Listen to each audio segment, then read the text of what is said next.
అందరికీ నమస్కారం. AP CM Chandrababu Naidu గారు ఢిల్లీ వెళ్ళబోతున్నట్టు కూడా తెలుస్తోంది. అయితే దీని వెనుక నెక్స్ట్ రాజకీయ పరిణామాలు చేంజ్ అవ్వచ్చు అంటున్నారు రాజకీయ విశ్లేషకులు. ఈ అంశం మీద ఒకసారి వివరణ తీసుకునే ప్రయత్నం చేద్దాం. ప్రస్తుతం మనతోటి political analyst, senior journalist CS Rao గారు ఉన్నారు. ఇంటర్వ్యూలోకి వెళ్దాం. హలో సార్, నమస్కారం. నమస్తే సార్, ఇప్పుడు ఎలాంటి పరిణామాలు జరగచ్చు అంటారు నెక్స్ట్? సో చంద్రబాబు నాయుడు గారు ఢిల్లీ వెళ్ళడం అనేది కొత్త ఏం కాదు. ఆయన తరచూ ఈ మధ్య కాలంలో ఢిల్లీ వెళ్తూ ఉన్నారు, కేంద్ర మంత్రులను కలుస్తూ ఉన్నారు. అక్కడ రాష్ట్ర ప్రయోజనాలు, రాష్ట్రానికి కావాల్సినటువంటి నిధులను తీసుకురావడం, లేదంటే రాష్ట్రానికి సంబంధించినటువంటి పరిశ్రమలను, లేదంటే ఇండస్ట్రీస్ని తీసుకురావటమో ఏదో చేస్తున్నారు. ఓకే.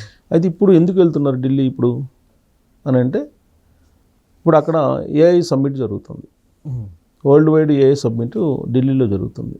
ప్రపంచం మొత్తం కూడా ఢిల్లీలో జరుగుతున్నటువంటి ఏఐ సదస్సు ఏదైతే ఉందో దాని వైపు చూస్తూ ఉన్నారు. అక్కడ సర్వం ఏఐ అనేటువంటి యాప్ ఒకటి మేక్ ఇన్ ఇండియాలో భాగంగా ఇంట్రొడ్యూస్ కూడా చేశారు. ఏఐ సంబంధించినటువంటి ఏఐ కేజ్ అనేటువంటి ఒక మాడ్యూల్ని ఇంట్రొడ్యూస్ చేశారు. అది ఏంటంటే ఏఐ కేజ్ అనేది స్పెట్స్. ఆల్రెడీ నరేంద్ర మోడీ గారిని నిన్నగా మొన్న పెట్టుకున్నారు ఆ సదస్సుకి వెళ్ళి. అది ఆ స్పెట్స్ పెట్టుకుంటే ఇప్పుడు మనం ఏ క్వశ్చన్ అడిగితే ఆ క్వశ్చన్ ఆన్సర్ అది చెప్పేసిద్దండి. అంటే మనకి ఆ స్పెట్స్ పెట్టుకొని చదివితే, ఇంగ్లీష్ పేపర్ చదివితే మనకి తెలుగులో కావాలి అని అంటే తెలుగులో మనం చదువుకోవచ్చు. ఇంగ్లీష్ పేపరే, కానీ ఆ స్పెట్స్ పెట్టుకొని చదివితే తెలుగులో చదువుకోవచ్చు. ఇలాంటి అద్భుతాలని చూపించేటువంటి ఏఐ డెవలప్ అయింది. ఈ ఏఐకి సంబంధించినటువంటి మాడ్యూల్ కానీ, ఏఐకి సంబంధించినటువంటి టూల్స్ కానీ ఇప్పుడు స్టార్టప్ కంపెనీలు తయారు చేస్తున్నాయి. ఈ ఆంథ్రోపిక్స్ అనేది వంటిది ఇప్పుడు ప్రపంచవ్యాప్తంగా పెద్ద చర్చనీయాంశంగా అయినటువంటి టూల్ అది. ఈ ఆంథ్రోపిక్స్కి ఇంకా ఢీకొనేలాగా ఇప్పుడు ఇది సర్వం ఏఐ అనేది డెవలప్ అవుతుంది. అది ఇండియా బేస్డ్ సంబంధించి స్టార్టప్. సో ఇలాంటి సదస్సు అది. ఇప్పుడు రాబోయేటువంటి రోజుల్లో ప్రపంచం ఏ విధంగా మారబోతుంది, ఏఐ ప్రపంచం ఎలా ఉండబోతుంది, ఆ ఏఐ ప్రపంచంలో మనం ఏంటి అనే దాని మీద ఇప్పుడు పెద్ద సదస్సు జరుగుతుంది. దానికి సుందర్ పిచ్చే లాంటి వాళ్ళు, వీళ్ళు ఐటీ దిగ్గజాలు, వీళ్ళందరూ పార్టిసిపేట్ చేశారు. ఇవాళ షెడ్యూల్ ప్రకారం చంద్రబాబు నాయుడు గారు అక్కడ పార్టిసిపేట్ చేస్తారు. దాంట్లో పార్టిసిపేట్ చేయడానికి ఢిల్లీ వెళ్ళారు. టెక్ గురు. ఎవరు టెక్ గురు? చంద్రబాబు నాయుడు గారు. ఈ మాట ఎవరు చెప్పారంటే ప్రధానమంత్రి నరేంద్ర మోడీ గారు చెప్పారు, టెక్ గురు అని. చంద్రబాబు నాయుడు గారు టెక్నాలజీని ఏ విధంగా వాడుతున్నారు, ఏ విధంగా ఇంప్లిమెంట్ చేస్తున్నారు, ఏ విధమైనటువంటి టెక్నాలజీ ఇంట్రొడ్యూస్ చేస్తున్నారు అనేది నరేంద్ర మోడీ గారు అబ్జర్వ్ చేస్తున్నారు. అంటే ఇప్పుడు కాదు, ఆయన ముఖ్యమంత్రిగా గుజరాత్కు ఉన్నప్పటి నుంచి అబ్జర్వ్ చేస్తున్నాను అని చెప్పారు. ఆయనే స్వయంగా చెప్పారు. అందుకే మా టెక్ గురు చంద్రబాబు నాయుడు గారు అని చెప్పి నరేంద్ర మోడీ గారే డయాస్ మీద పబ్లిక్ మీటింగ్లోనే చెప్పారు. ఇప్పుడు ఆ టెక్ గురు ఇప్పుడు ఢిల్లీ వెళ్ళారు. ఢిల్లీలో ఏఐ సదస్సులో, ఏఐ సబ్మిట్లో ఆయన కీనోట్ అంటే ప్రసంగించబోతున్నారు. కొంతమందికి మాత్రమే దాంట్లో ప్రసంగించేటువంటి అవకాశం ఇస్తారు. ఇప్పుడు దాంట్లో ప్రసంగించడానికి చంద్రబాబు నాయుడు గారికి షెడ్యూల్ ప్రకారం టైం ఇచ్చారు. దాంట్లో ప్రసంగించబోతున్నారు. అందుకోసం ఢిల్లీ వెళ్ళారు.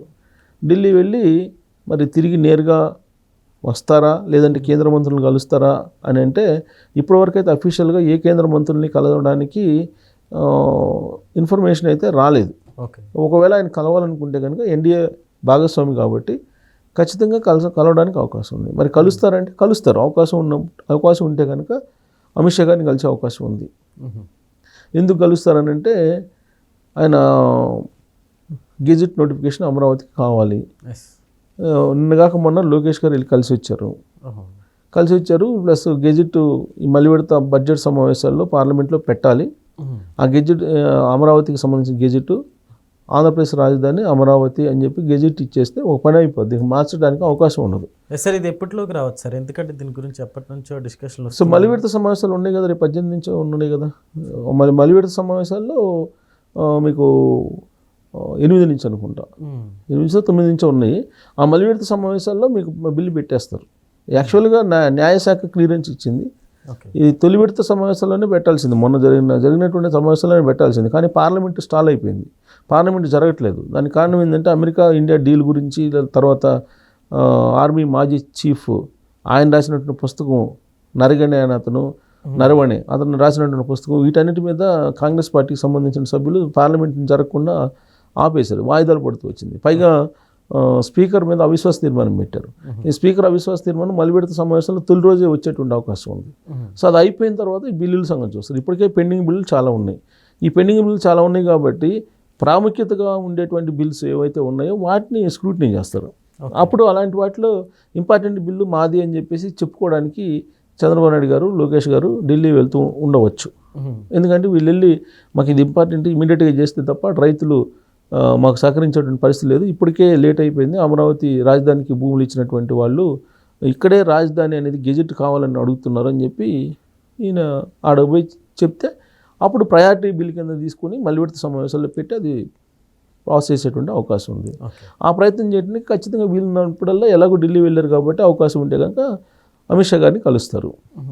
దాంతోపాటు అశ్విని వైష్ణవ్ని కలుస్తారు కేంద్ర మంత్రి. ఎందుకంటే ఐటీ శాఖకు సంబంధించినటువంటి, ఎందుకంటే ఈ మధ్యకాలంలో పెట్టుబడులు వస్తున్నాయి. ఇప్పుడు మైక్రోసాఫ్ట్ది ఇంతవరకు ఎక్కడ అది ఒక పెద్ద ఒప్పందం కుదుర్చుకున్నారు, 1,60,000 కోట్ల రూపాయలకు సంబంధించినటువంటి ఒప్పందం అది. సో అది ఎక్కడ వస్తుంది అనేది చూస్తున్నారు అందరూ. ఇప్పుడు అలాగే విమానానికి సంబంధించి స్పేస్కి సంబంధించినటువంటి కొన్ని కంపెనీలు రాబోతున్నాయి. వీటిని వీళ్ళనంత వరకు ఆంధ్రప్రదేశ్కి తీసుకురావడానికి ప్రయత్నం చేస్తూ ఉన్నారు. ఇప్పుడు టెక్నాలజీ సంబంధించినటువంటి మైక్రోసాఫ్ట్ 1,60,000 కోట్లు అది కనుక తీసుకురాగలిగితే ఆంధ్రప్రదేశ్కి ఇంకొక అచీవ్మెంట్ అవుతుంది. ఇప్పుడు గూగుల్ ఎలాగో ఏఐ డేటా సెంటర్ వచ్చింది విశాఖపట్నంలో, దానికి సంబంధించి ఆల్రెడీ చుందర పిచ్చే మాట్లాడారు. సో అలాగే మీ ఇన్ఫోసిస్కు మైక్రోసాఫ్ట్ కూడా వచ్చిందనుకోండి, వచ్చినప్పుడు ఆటోమేటిక్గా ఆంధ్రప్రదేశ్కి ఏదైతే అనుకుంటున్నారో ఐటీకి సంబంధించినటువంటి డెవలప్మెంట్ అదంతా కూడా కనిపించే అవకాశం ఉంది. ఎకో సిస్టమ్ అనేది మారిపోయే అవకాశం ఉంది. ఇప్పుడు ఏ సబ్మిట్లో చంద్రబాబు నాయుడు గారు వెళ్తున్నారు కదా, ఈ సబ్మిట్కి వెళ్ళినప్పుడు ఖచ్చితంగా స్టార్టప్ కంపెనీలు ఆయన ఎంకరేజ్ చేస్తారు. స్టార్టప్ కంపెనీని ఎంకరేజ్ చేయడంతో పాటు ఈజ్ ఆఫ్ డూయింగ్ బిజినెస్ కాదు, speed of doing business policy మా దగ్గర ఉంది, మీరు రండి అని చెప్పి ఆహ్వానించడానికి అవకాశం ఉంది. సో వాళ్ళని ఆహ్వానిస్తారు. ఇప్పుడు ఢిల్లీలో వెళ్ళి ఆహ్వానించడంతో పాటు కేంద్ర ప్రభుత్వం యొక్క సహకారం తీసుకొని వీళ్ళని ఎక్కువ కంపెనీలను ఆంధ్రప్రదేశ్కి తీసుకురావడానికి ప్రయత్నం చేస్తారు. ఈ సబ్మిట్కి మిగతా సీఎంలు కూడా వెళ్ళటం జరుగుతుందా సార్? వెళ్తారు, అన్ని రాష్ట్రాల సీఎంలు. ఎవరికి అందరికీ రాకపోవచ్చు, కొంతమందికి ఇప్పుడు టెక్నాలజీ సంబంధించి ఎవరైతే ఇంట్రెస్ట్గా ఉంటారో వాళ్ళకి ఇన్విటేషన్ చేస్తారు. టెక్నాలజీ సంబంధించి మాట్లాడుకోవాల్సిన పరిస్థితి వస్తే కనుక మొట్టమొదట వినిపించే పేరు ఏది? చంద్రబాబు నాయుడు గారిది. ఇది ఎవరో చెప్పలా, నరేంద్ర మోడీ గారు చెప్పారు. అలాగే నిన్నగా మొన్న ఆంధ్రప్రదేశ్కి వచ్చినటువంటి బిల్ గేట్స్ గారు కూడా చెప్పారు. ప్రపంచం మొత్తం మీద టెక్నాలజీలో బాగా ఇంట్రెస్ట్గా ఉన్నట్టు పొలిటికల్ ఎవరున్నారంటే సింగపూర్ ప్రధానమంత్రి, తర్వాత చంద్రబాబు నాయుడు గారు అని చెప్పారు ఆయన. వీళ్ళిద్దరు పొలిటీషియన్స్కే టెక్నాలజీ మీద అవగాహన ఉంది, అడ్వాన్స్డ్ టెక్నాలజీని ఆహ్వానిస్తారు అని చెప్పి ఆయనే చెప్పారు కదా. సో కాబట్టి చంద్రబాబు నాయుడు గారికి అక్కడ మాట్లాడే అవకాశం వచ్చింది కాబట్టి మిగతా సీఎంలు అందరికీ వస్తుందని చెప్పి మనం అనుకోలేం. సో చంద్రబాబు నాయుడు గారికి అవకాశం వచ్చింది. బహుశా ఏ సీఎం ఇంకా మనకి గత 2-3 రోజుల నుంచి ఏం కనపడలా, రేపు క్లోజ్ అయిపోతుంది సదస్సు. బహుశా చంద్రబాబు నాయుడు గారికి ప్రత్యేకంగా ఆహ్వానం ఉన్నట్టు అనిపిస్తుంది. మరి ఇంకా ఇచ్చినా ఇస్తారు, మిగతా వాళ్ళు కూడా ఇస్తారు. ఒకవేళ టెక్నాలజీ పైన ఇంట్రెస్ట్ ఉండి ఆ రాష్ట్రాలు కనుక టెక్నాలజీని ప్రమోట్ చేయాలనుకుంటే, ఇప్పుడు ఏఐని ప్రమోట్ చేయాలని చెప్పి ఎవరు గత 5-6 నెలల నుంచి బాగా తపస్సు పడుతుంది? చంద్రబాబు నాయుడు గారు కదా. 5-6 నెలల నుంచి, ఇప్పుడు 2024లో ఆయన ప్రమాణ స్వీకారం చేసినప్పటి నుంచి ఏఐ గురించి మాట్లాడుతున్నారు కదా. సో కాబట్టి చంద్రబాబు నాయుడు గారికి ప్రాధాన్యత ఉంటుంది. ఇప్పుడు ఏఐ సదస్సు అక్కడ జరుగుతుంది. ప్రపంచం నెక్స్ట్ లెవెల్ ఏఐలోకి ఎంటర్ అవుతుంది. ప్రపంచం ఎంటర్ కాబోతుంది. ఏఐ అనేటువంటి ఒక ప్రపంచంలోకి మనం ఎంటర్ కాబోతున్నాం. దాంట్లో అసలు మనం ఏంటి, మన స్థానం ఏంటి అనేది తెలుసుకునేటువంటి పరిస్థితులు ఇవాళ. సో కాబట్టి ఏఐని ప్రమోట్ చేసి ఏఐ డేటా అవసరం అని చెప్పి తీసుకొచ్చింది చంద్రబాబు నాయుడు గారు. క్వాంటమ్ కంప్యూటర్స్ తీసుకొస్తుంది చంద్రబాబు నాయుడు గారు. కాబట్టి చంద్రబాబు నాయుడు గారితో అక్కడ కీ నోట్ ఇప్పిస్తున్నారంటే టెక్నాలజీ మీద ఆయనకి అవగాహన ఉంది కాబట్టి. సో అలా అని చెప్పి మిగతా వాళ్ళందరికీ అవకాశం రమ్మంటే రాదు, ఎక్కడి నుంచి వస్తుంది? పొలిటీషియన్స్కి రాదు. సో ఇప్పుడు ఇది స్టార్టప్ కంపెనీలు ఆహ్వానించడానికి పనికి వస్తుంది ఈ సదస్సు. అలాగే కేంద్ర మంత్రులను అయితే బహుశా అఫీషియల్ అపాయింట్మెంట్స్ అయితే లేవు, కానీ మామూలుగా ఆయన ఎన్డీఏలో భాగస్వామి కాబట్టి అవసరం ఉన్నట్టు కేంద్ర మంత్రుల్ని కలిసి రాష్ట్ర ప్రయోజనాలకు ఖచ్చితంగా ఆయన ప్రతి క్షణం కూడా అందుకోసం ఆలోచిస్తారు కాబట్టి ప్రయత్నం అయితే చేస్తారు ఢిల్లీలో. Okay sir, thank you.